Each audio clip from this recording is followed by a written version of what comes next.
In lesson 1.4, we're going to be rewriting formulas and equations. These formulas are common ones that you'll see, and they are listed on page 26 in your textbook if you need to reference them. When it says to solve for a variable, that means given whatever equation, you're isolating the given variable on one side, so that variable will appear just on one side of the equation. Given circumference equals 2 times pi times the radius, we are asked to solve for the radius, so we are going to divide both sides, but start off with the right-hand side by 2 pi.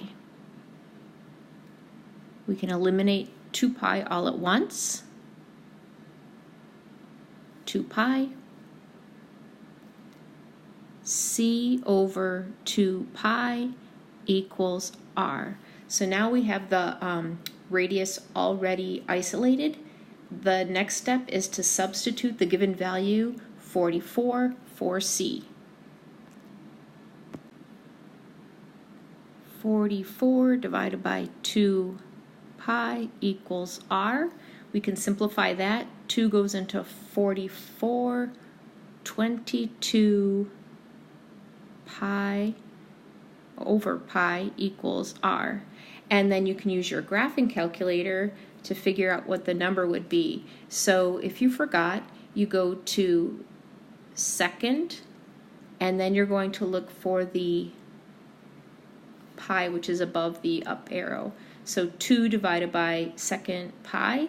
So your answer is going to come out to r is approximately equal to 7 inches. And the actual measurement came out to 7.0028, and then it kept going. So we just rounded to 7. Given perimeter equals 2 lengths plus 2 widths, and it's asking us to solve for w, we need to work to isolate the w. So we're going to subtract 2l from both sides.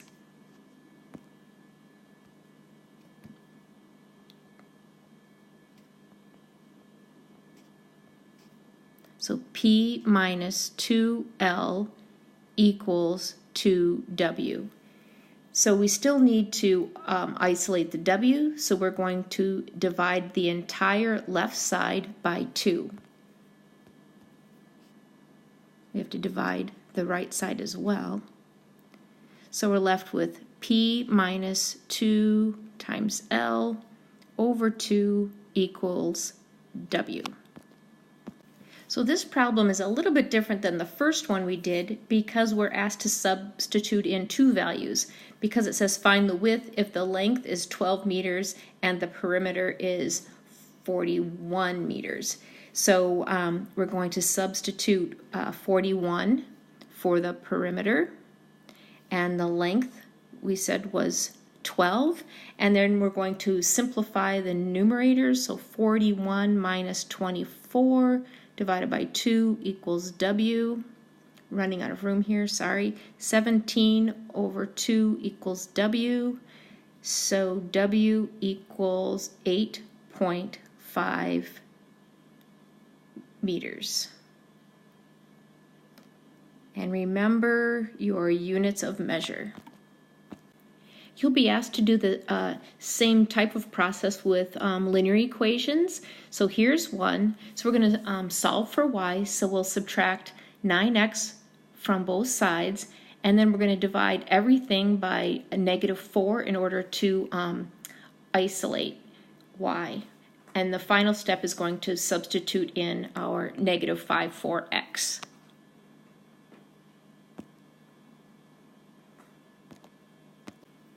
Okay, so we subtracted the 9x divided by -4, and then I want you to notice that the -9 divided by -4 yielded a positive 9/4, and now we're going to substitute in our -5 for our x value.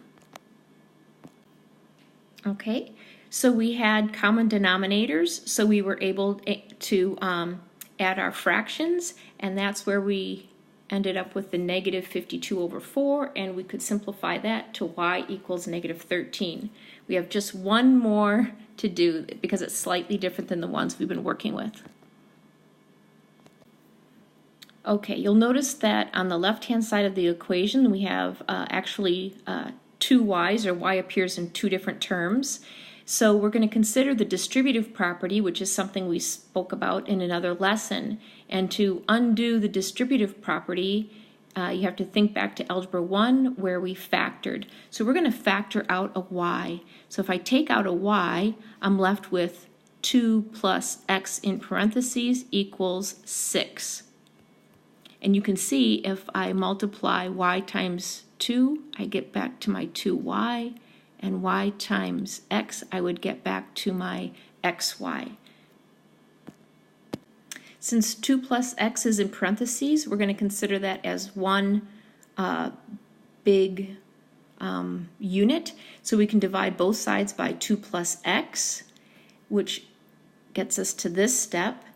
And then now we're going to substitute in our negative 3 for the x, and it simplifies to y equals negative 6. So the big takeaway from this lesson was sometimes we might have to undo the distributive property by factoring.